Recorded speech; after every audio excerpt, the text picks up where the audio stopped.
ሰላም ሰላም እንዴት ናችሁ? የሀበሻ ኦንላይን ቤተሰቦች ዛሬ ሁለት አስገራሚ መረጃዎችን ላጋራችሁ ነው የመጣሁት። የመጀመሪያው ትናንትና ማታ የሻምፒዮንስ ሊግ ፍጻሜ ጨዋታ መደረጉ ይታወቃል። ዓለም በትኩረት ሲከታተለው ነበረ። በዛ ጨዋታ መሃል ላይ አንዲት የመዋኛ ልብስ የለበሰች ሴት ተጫዋቾች እየተጫወቱ ሜዳውን አቋርጣ በመግባት ለተወሰነ ደቂቃዎች እይታና ጨዋታውንም እንዲስተጓጎል አድርጋለች። Oh, she's there. Oh, she's fucking gone. She's fucking gone. She did it. Yes! Yes! That's my fucking girlfriend! Yes! That's my fucking girlfriend! Yes!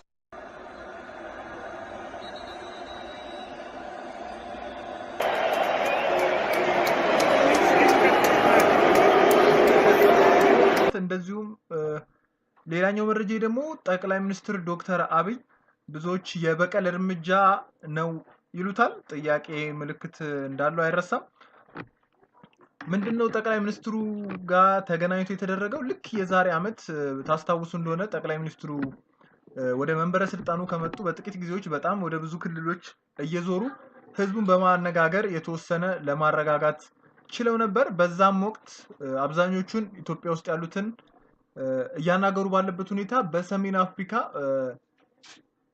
አፍሪካ የኢትዮጵያ ስፖርት ፌዴሬሽን የሚያዘጋጀው በጣም ከፍተኛ በውጭ ያሉ ዲያስፖራዎች የሚገኙበት ውድድር አለ። ባልተለመደ ሁኔታ ጠቅላይ ሚኒስትሩ እዛ መድረክ ላይ ለመገኘትም ጥያቄ አቅርበው ነበር። ያ ፌዴሬሽን ግን ከብዙ ክርክር በኋላ እዛ ላይ እርስዎ እንዲመጡ አንፈልግም ብሎ መልስ ሰጥቷቸዋል።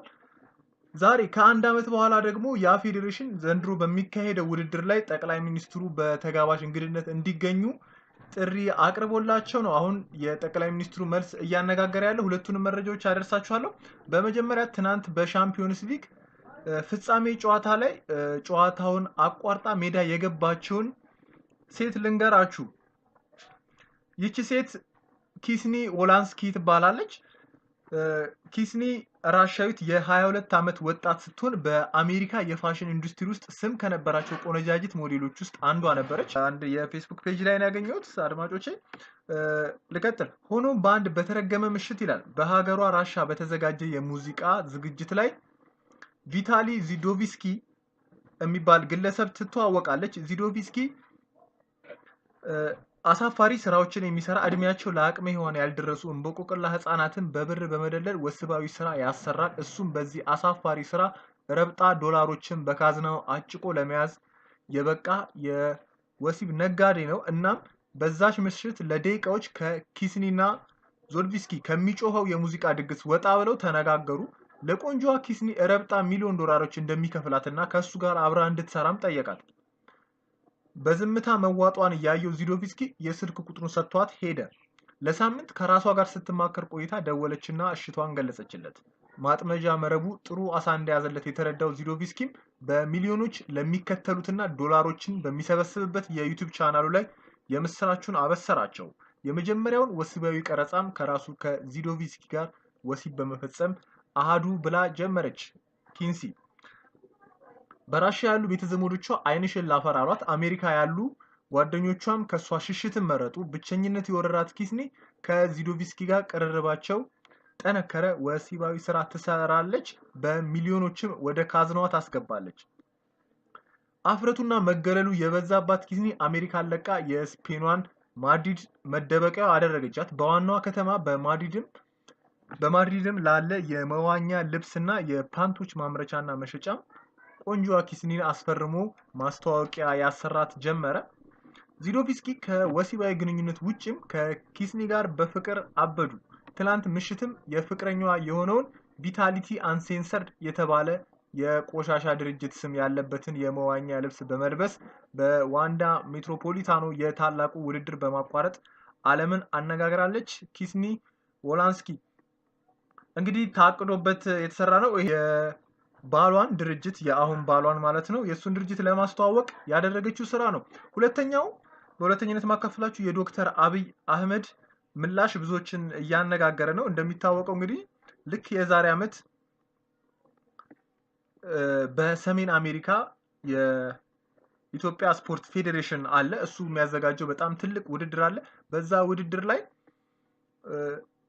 ባልተለመደ ሁኔታ ዶክተር አብይ ለመገኘትና ዲያስፖራው መሃል ተገኝተው ንግግር ለማድረግ አስበው አሜሪካ በሚገኘው ኤምባሲ በካሳ ተክለ ብርሃን አማካኝነት ነበር ጥያቄያቸውን ያቀረቡት። እዛ ስፖርት ፌስቲቫል ላይ መገኘት እንደሚፈልጉም ንግግር ማድረግ እንደሚፈልጉም ጥያቄያቸውን ለፌዴሬሽኑ ያቀርባሉ ዶክተር አብይ። ይሄ የሆነው እንግዲህ ልክ የዛሬ 1 ዓመት ነው። ብዙዎቻችሁ ታስታውሳላችሁ ብዬ ተስፋ አደርጋለሁ። በዛ አካባቢ ልክ ይህን ጥያቄ ካቀረቡ በኋላ ብዙዎች ይምጡ አይምጡ የሚል ከፍተኛ ክርክር ተነስቶ ነበረ። አብዛኞቹ ግማሾቹ መምጣት የለባቸውም ሲሉ፣ ግማሾቹ ደግሞ ይምጡ የሚሉም ነበሩ። ከመጡ ደግሞ እሳቸው ከመጡም ሌላም የተቃዋሚ ፓርቲም አብሮ መምጣት አለበት የሚል በጣም ከፍተኛ ውዝግብ አስነስቶ ነበር። የፌዴሬሽኑ የቦርድ አመራራትም ለ5 ሰዓት ከፍተኛ ውይይት አድርገው በ5 ሰዓት ውይይታቸውም ሊስማሙ ስላልቻሉ በመጨረሻ በድምጽ ብልጫ እንዲወሰን ጠቅላይ ሚኒስትር ዶክተር አብይ አሜሪካ መተው ዲያስፖራው መሃል ንግግር ያርጉ፣ እዛ የስፖርት ዝግጅት ላይ ይገኙ አይገኙ የሚለው በመጨረሻ በድምጽ ብልጫ እንዲወሰን ተደርጎ ዶክተር አብይ እንዳይመጡ ተወስኗል ማለት ነው በድምጽ ብልጫ። በዛ ምክንያት ዶክተር አብይ ባለፈው ዓመት በሰሜን አሜሪካ በተዘጋጀው የስፖርት ውድድር ላይ ሳይገኙ ቀርተዋል። ምንም እንኳን የመገኘት ፍላጎትና ጥያቄ ቢያቀርቡ እንግዲህ ከ1 ዓመት በኋላ ደግሞ ዛሬ አሁን በሚከበረው በ2019 በሚከበረው የስፖርት ዝግጅት ላይ ያ ፌዴሬሽን አምና እንዳይገኙ የከለከላቸው ፌዴሬሽን ዛሬ ደግሞ ተገኝተው ተጋባዥ እንግዳ ሆነው እንዲገኙ በዛም ንግግር እንዲያደርጉ ጋብዟቸዋል።